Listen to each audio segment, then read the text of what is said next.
Hi, Junior League of Flint. My name is Susan Landstra. I am a current member, and I also served as the SPAC chair last year on the Junior League of Flint board, and this year I am serving as the vice chair of communications for the big SPAC committee. I'm sorry I'm reading to you. I'm super bad at stuff like this, so I spoke with Kara this morning. We're both super excited about a new bill that's being introduced in the state of Michigan from State Senator John Cherry. It's Senate Bill 813, and we're particularly excited about it because it supports our mission of helping children in foster care and victims of trafficking. And it also supports our partners, Voices for Children, and many of the residents at Whaley Children's Center. So it's called Senate Bill 813. It was introduced by John Cherry, who is the senator for the 27th District and serves most of Genesee County. So a little history. 2 years ago, Nisi from Voices for Children came and spoke at one of our GMM meetings. And one of the things that she mentioned while she was talking pertained to children serving as witnesses in criminal proceedings against their alleged abuser. You remember that Voices brings child victims to their center to conduct a forensic interview. That's one of the services that they offer.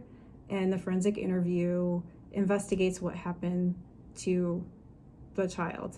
So there's social workers, detectives, like Ghost Squad, forensic nurses, and legal team, the child's legal team. It kind of brings them together in one spot so they can really figure out what happened this way in the most comfortable way, because the agency feels like home, right? Like it's in a house setting. Daisy, the therapy, the dog is there. There's toys to play with, and it doesn't feel like a cold room in a detective's office somewhere. So it's a therapeutic environment. They record these interviews, and it allows them to review the evidence without re-traumatizing the child. So once charges are brought forth against the perpetrator, they start getting court dates, and they know that the kids know that they might have to get on the stand and talk about who hurt them and what happened when they got hurt, as a part of dealing with what happened to them.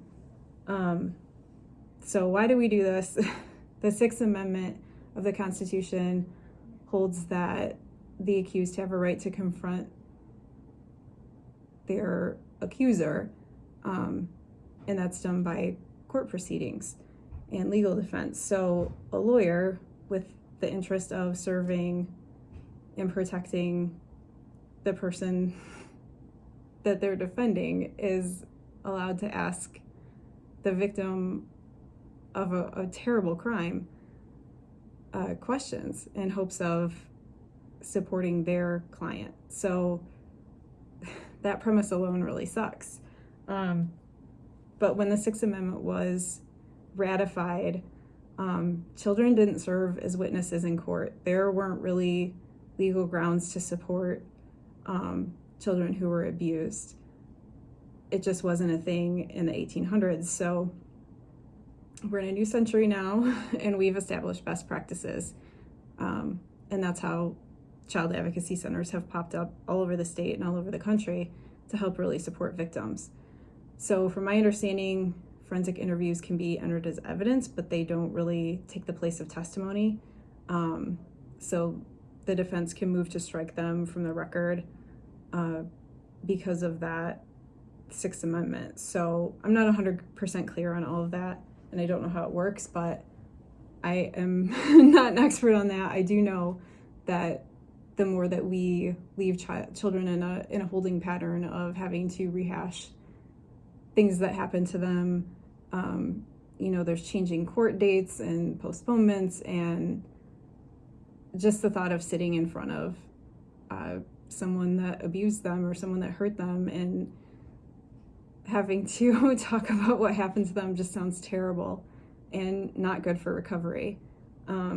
It's the goal of the justice system of the United States to make the most comfortable situation possible for people that have endured terrible crimes.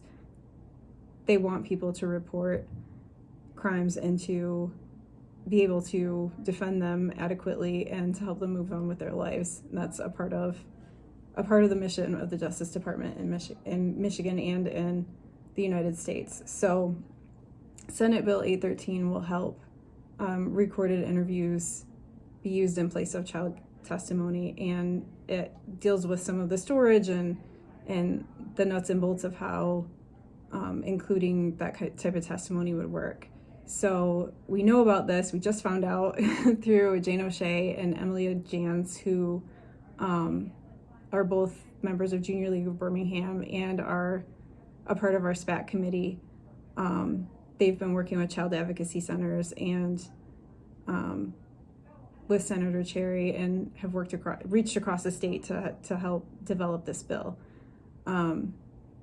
There's something that we can do, just very minimal effort to show our support for it, but we have to act quickly. So Senator Cherry will be introducing this bill to the Senate Judiciary Committee, which is kind of the first step before it goes to the floor to be voted on. So it goes through committee, then it goes to the whole Senate to vote on. If it passes, then it would go through the House. And then after the House passes it, it would go to the governor to sign. So as residents of the state of Michigan, we can submit something called a card of support. So we can do this either as individuals or as a group. Junior League of Birmingham has done this as a group. Our SPAC committee, our big SPAC committee, is doing it as a group. But we can also do it as Junior League of Flint. We can also do it as individuals. So I have submitted a card for support, just because I want this to succeed. I want to help support. These kids. So traditionally, the card looks like this. It's super easy to fill out, but you don't actually have to fill out a card. You can just send an email to the clerk. So I'm gonna post, below I'll post a copy of the bill. I will also post contact information of how to email the clerk. And I will also post a copy of this card. So all you would have to do, I just want you to see the information that's on the card, but all you would have to do is fill out the card for yourself, and you say that you support the bill, oppose the bill, or are neutral. It gives you the option to speak, or you would have to write a recorded statement, but none of that's important. I don't expect that. But if you want to enter a card of support, you fill out your name, who you're representing, which if you do it individually, it would be you're just representing yourself. You give your email, your phone number, the city where you live, and the state, and then you get to be a part of the record of that meeting, stating that you support it. This really helps legislators know that the citizens are paying attention and that we think this is important and it's something that we support. Or if you don't, you don't. That's okay too. But this is a way that we can support them. So it's going before the Judiciary Committee on Thursday. So I recommend doing this today or tomorrow. And if you have any questions, please reach out to me. My number is 810-288-2370. You can contact me on Facebook. Or I'm sure my email is somewhere. I don't know. But thank you. And sorry about the rambling and reading to you. Not super good at this stuff, but I hope I get to meet some of you soon. Thanks. Bye.